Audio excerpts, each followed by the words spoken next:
আমাদের iron remover tools, এটার বাকেটের প্রেসারটা আপনাদেরকে দেখাই যে বিন্দু মাত্র লিক করে না। আসলে ওই জিনিসটা আপনাদেরকে দেখাই, যেমন এখানে আমি মুখটা বন্ধ করলাম, বন্ধ করে পাইপটা টান দিয়ে ছাইড়া দিলে দেখেন সেম আগের জায়গায়।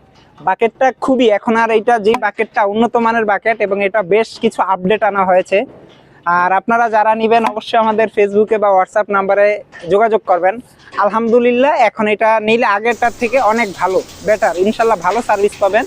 এই দেখেন, এই ধরেন পুরো বন্ধ আছে, এখন চাপলে কিন্তু ঢুকতে আসে না, ওই যে চলে আসে। আবার যখন দেওয়া আছে পুরা, আর তখন আবার এটা বন্ধ করার পরে তখন আবার আসতেছে না। দেখেন একে ছাইরা দিতে আছে যে জায়গায়, ওই জায়গায় সেম আবার যাইতেছে। আপনি টান দিয়ে ধরে রাখছেন, এটা কিন্তু কিচ্ছু লিক হইতেছে না। দেখেন একটা বিষয়, ছাইরা দিছেন আবার চলে যায়, দেখেন ছাইরা দিলে আবার সেম চলে যায়, সেম চলে যায়।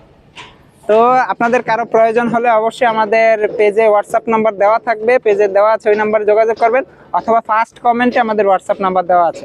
ধন্যবাদ সবাইকে, আল্লাহ হাফেজ, আসসালামু আলাইকুম।